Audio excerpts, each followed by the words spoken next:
There's a sound the executioners of Paris have never heard. It's not a scream. It's not a plea for mercy. It's not the terrified silence of someone who knows they're about to die. It's singing. A religious hymn in Latin sung by 16 female voices walking toward the guillotine, as if they were walking toward an altar. And every time the blade falls, the singing continues with one less voice, but it continues. The crowd doesn't know how to react. For months, they've been celebrating executions, shouting insults, demanding more blood. But today, they're silent. What they're witnessing doesn't make sense. They are the Carmelites of Campini, 16 cloistered nuns who hadn't left their convent in decades. And today, the revolution will kill them for it. One of them is named Constance, 29 years old, the youngest. She spent 9 years without leaving the convent. The first thing she sees of the outside world is the guillotine, and she's the first to climb the scaffold. Before walking toward the blade, Constance kneels before an older woman at the end of the line, the prior, and asks, "Permission to die, mother?" The prioress caresses her face. "Go, my child." Constance kisses a small statue of the Virgin hidden in the prior's hand, pushes the executioner aside, and walks toward the guillotine singing. She's the first. She won't be the last. What happens over the next hour will leave Paris silent, a city addicted to executions, stunned into silence by 16 women who refuse to stop singing. This is not legend. It happened on July 17th, 1794, at the bloodiest peak of the French Revolution. And 10 days later, Maximilien Robespierre, the most powerful man in France, the one who signed their death warrant, climbed those same steps. The man who built the guillotine's empire died beneath its blade. But what no one tells you is what happened before that scaffold.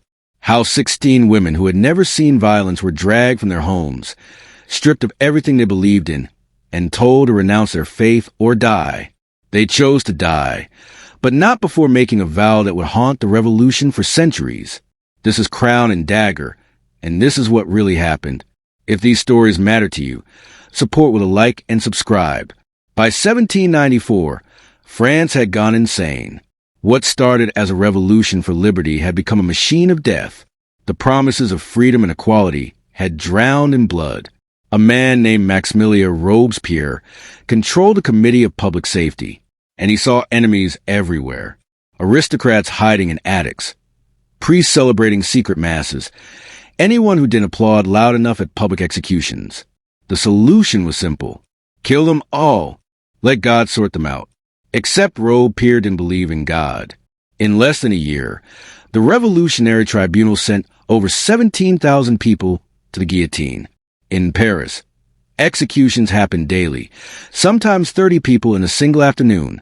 The executioners developed a rhythm: load, position, drop, next. They could kill a person every 2 minutes when they worked efficiently.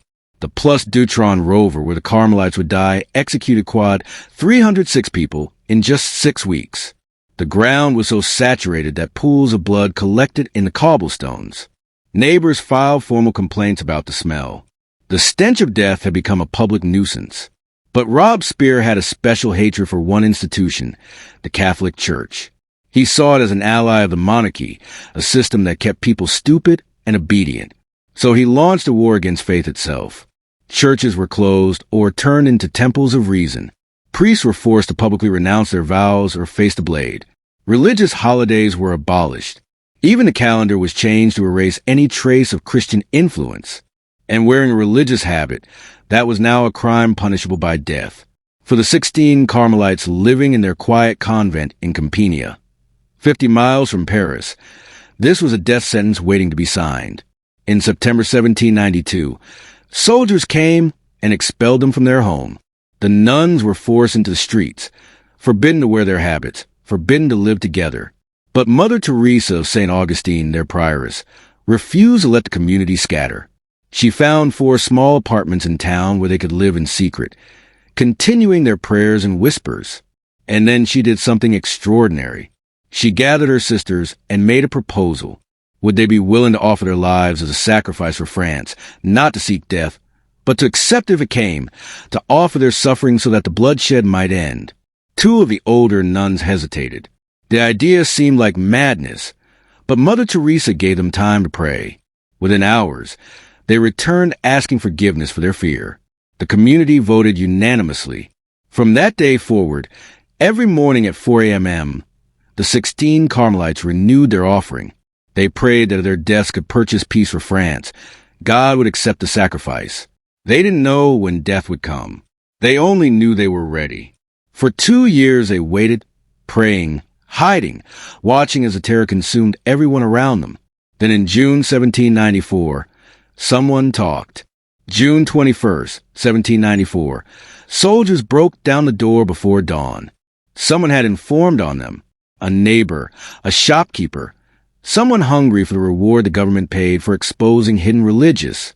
2 years of careful secrecy, destroyed by one whisper. The soldiers tore through everything. They found letters, prayer books, religious medals, a small statue of the Virgin, evidence that these women were still living as nuns. The charges, fanaticism, and counter-revolutionary activity. In plain language, their crime was praying. The 16 sisters were taken to a former convent, converted into a prison. The irony was cruel. Nuns imprisoned in a building that once protected women just like them. But something strange happened behind those walls. Other prisoners noticed the Carmelites. In a place filled with despair, with people weeping and losing their minds of fear, these 16 women were different. They continued their prayers. They rose at 4 a.m., as they always had. They sang hymns in their cells. They comforted others who were terrified. English Benedictine nuns imprisoned in the same building later wrote about them. They seemed to be preparing for a wedding, not an execution. On July 12th, guards came to transport them to Paris for trial. There was a problem. Their civilian clothes were being washed, so they traveled in their religious habits. The very clothes that were now illegal. The journey took hours in open carts. Some in the crowd threw insults, but the Carmelites didn't hide or cower. They sang hymns the entire way, their voices carrying over the noise of the mob. By the time they reached Paris, they had already become something the revolution didn't know how to handle. The trial Teak 30 is the trial was a joke. Everyone in that courtroom knew it. Revolutionary trials had no presumption of innocence. No real defense attorneys, no appeals, no chance. The verdict was decided before anyone spoke a word. The tribunal existed to provide a thin veneer of legality over what was simply state-sponsored murder. The prosecutor, Antoine Fouquier-Tinville, was a man who had sent hundreds to their deaths without losing a night's sleep. He had prosecuted Marie Antoinette. He had sent scientists, poets, and generals to the blade with the same indifference. To him, the 16 women standing before him were just another batch of names to cross off his list. He read the charges in a bored voice, like he was reading a grocery list. The Carmelites were accused of fanaticism, of hiding weapons, of supporting the monarchy, of corresponding with enemies of the Republic. The weapons charged would have been laughable if the stakes weren't so high. The only weapons found in their apartments were religious medals, pictures of saints and prayer books, rosaries, a small statue of the Virgin Mary, dangerous contraband in the eyes of the revolution. But one moment stood out, one exchange that witnesses remember for years afterward. When Mother Teresa heard the word fanaticism, she interrupted the proceedings. The courtroom fell silent. Defendants didn't interrupt. Defendants stood quietly and accepted their fate. But Mother Teresa's voice was calm, almost curious. Please explain what you mean by that word. Fouquier-Tinville looked at her like she was an insect that had dared to speak. I mean your attachment to childish beliefs and foolish religious practices. A murmur rippled through the courtroom. Everyone expected Mother Teresa to apologize, to beg, to explain herself. She smiled, not a nervous smile, not a defiant smile, a peaceful smile like someone who had just received confirmation of something they already knew. If believing in God was fanaticism, then yes, she was guilty. They all were, and they would die guilty gladly. The tribunal asked each nun the same question. Would you renounce your vows, deny your faith, and swear allegiance to the Republic? This was their last chance. The door was open. One word, one simple denial of everything they believed, and they could walk out of that courtroom alive. They could go back to their families. They could live. Constance, the youngest, answered first. No, Sister Marie of the Incarnation, who had been a Carmelite for 30 years. No, Sister Euphrasia, who had hesitated when Mother Teresa first proposed a vow of sacrifice. No, one by one, 16 times, the same answer. No, no, no, no, no, no, no, no, no, no, no, no, no, no, no, no. The verdict, death. All 16. When the sentence was announced, the Carmelites didn't weep. They didn't collapse. They didn't curse the judges or beg for mercy. They renewed their religious vows right there in the courtroom in front of the men who had just condemned them. The same vows they had taken years ago in the quiet of their convent. The same vows the revolution had tried to erase. Then they began to sing the Te Deum, a hymn of thanksgiving. They were thanking God for the privilege of dying for their faith. The guard stood frozen. Fukiatin's face twisted with confusion. This wasn't supposed to happen. Prisoners didn't sing after being sentenced to death. Prisoners didn't thank anyone for anything. But no one stopped them. Perhaps even the revolutionaries sensed they were witnessing something beyond their understanding. Something that made their paperwork and their tribunals and their guillotine seem very, very small. July 17th, 1794, late afternoon. The summer heat pressed down on Paris, and the smell at the Place Dutron was unbearable. Weeks of daily executions had soaked the ground with blood. The 16 Carmelites were loaded into carts with 24 other condemned prisoners. From the first moment, they were different. While others wept or sat frozen in shock, the nuns sang for 3 hours through the streets of Paris. Their voices never stopped. The Miser, the Salvina, the Te Deum. Ancient hymns that Paris hadn't heard in years, echoing off buildings that had forgotten what faith sounded like. People stopped to stare. Shopkeepers came out of their stores. Women leaned from windows. Children pointed and asked why those ladies were singing. Paris had seen thousands of prisoners carted to their deaths. They had never seen anyone who looked peaceful, who looked almost joyful. When the carts finally reached the square, the executioner Charles-Henri Sanson was waiting. He had killed thousands. He had seen every reaction a human being could have facing death. Fear, rage, despair, defiance, collapse. He had never seen what he was about to witness. The nuns asked permission to sing one final hymn before the executions began. Sanson agreed. Maybe he was curious. Maybe even he felt something shift in that blood-soaked square. The Carmelites sang the Veni Creator Spiritus. Come, Holy Spirit. 16 voices rising in the summer air. Then they renewed their vows one final time. Mother Teresa announced the order.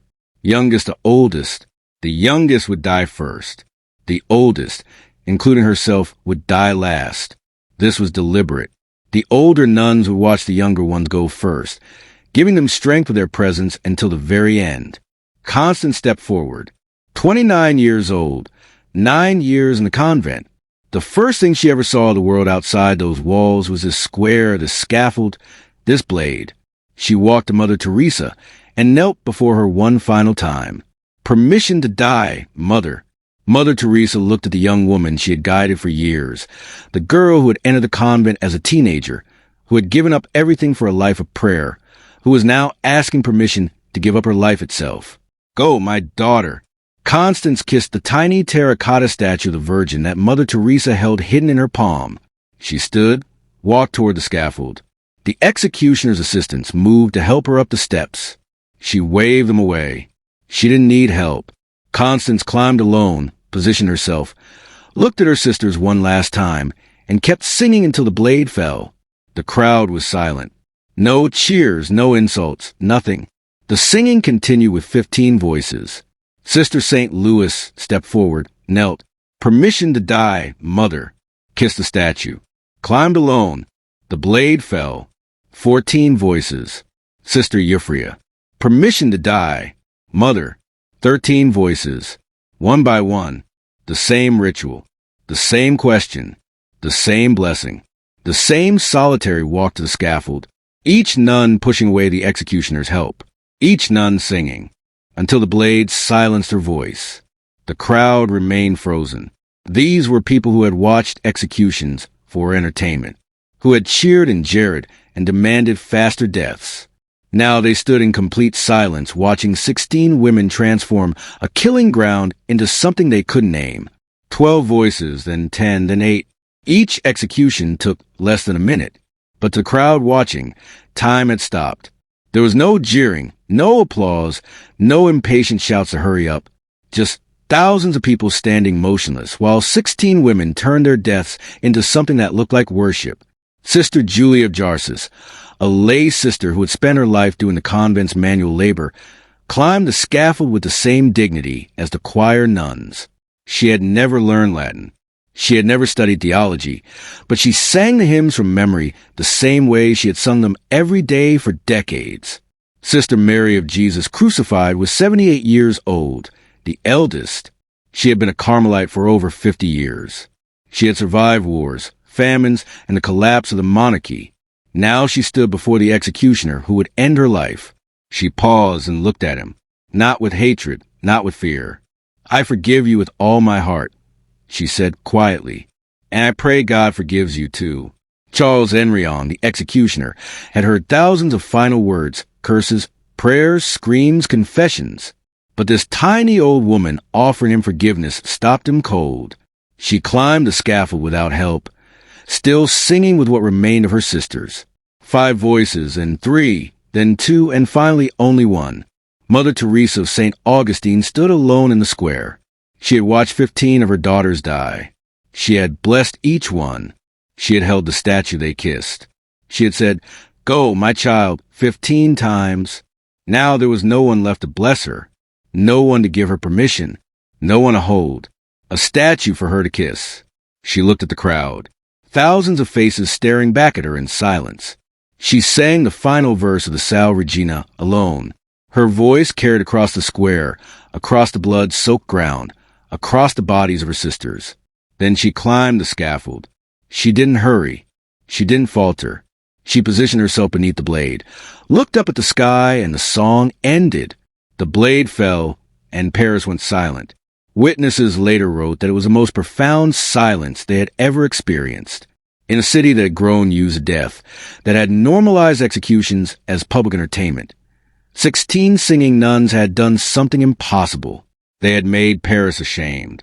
The bodies of the 16 Carmelites were thrown into a mass grave at the Picpus Cemetery, along with bushy 300 other victims of the terror. No markers, no ceremony, no prayers, just another pile of corpses in a city that had too many to count. But something had broken that afternoon, something the revolution couldn't repair. Witnesses couldn't stop talking about what they had seen. In taverns and markets, in whispered conversations on street corners, people described the 16 nuns who had walked to death singing, the peace on their faces, the way they had embraced the blade like it was a gift. For months, Parisians had told themselves that the executions were necessary, that the victims were enemies who deserved to die. But these women, what had they done except pray? The question hung in the air like smoke that wouldn't clear. 10 days later, on July 27, 1794, Robespierre was arrested. His own allies turned against him. The architect of the terror, the man who had signed thousands of death warrants with a steady hand, suddenly found himself on the other side.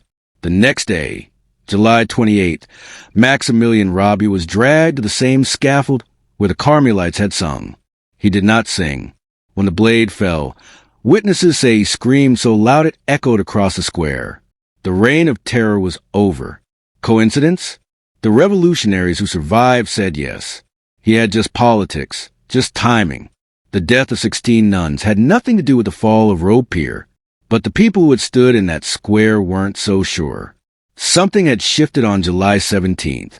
The terror had fed on fear, and suddenly 16 women had shown that fear could be defeated, that the guillotine only had power over body, that you could take everything from someone and still not break them. The English Benedictines who had been imprisoned with the Carmelites survived the terror. When they were finally released, they discovered that the nuns' civilian clothes had been left behind. They kept them as relics, sacred objects stained with the sweat and tears of martyrs. They spent the rest of their lives telling anyone who would listen about what they had witnessed. The Catholic Church took longer to respond. For over a century, Rome said nothing official about the Carmelites. Some historians believe the Church was ashamed of its inability to protect them. Others think the story was too politically dangerous for an institution trying to make peace with France. It wasn't until 1906 that Pope Pius X beatified the 16 martyrs. And only in December 2024, Pope Francis officially declared them saints.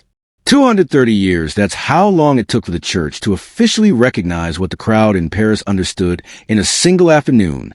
There's a cemetery in Paris where the Carmelites are buried. Picpus. It's hidden behind walls away from the tourist maps. Most Parisians have never heard of it. Inside it's quiet. Trees, grass, a small chapel with names inscribed on the wall. Went 300 names. Victims of the terror. Most of them forgotten. But 16 of those names still echo. Constance, Marie, Julie, Teresa, women who chose death over betrayal, who answered terror with music, who showed a city drunk on blood what courage actually looked like.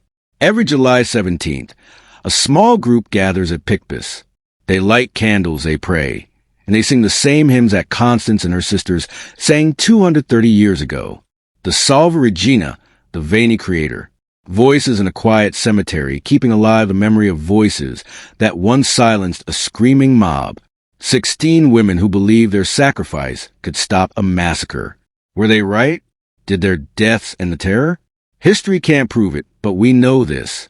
10 days after they died, the architect of the terror died on the same scaffold. And 230 years later, people still remember the names of 16 singing nuns, while the names of their executioners have faded into nothing. Maybe that's the only answer that matters. Maybe the real victory isn't surviving. It's being remembered for what you refuse to surrender. This is Crown and Dagger. We don't sanitize history. We show you what actually happened. If you want more stories the world tried to bury, hit subscribe and drop a comment.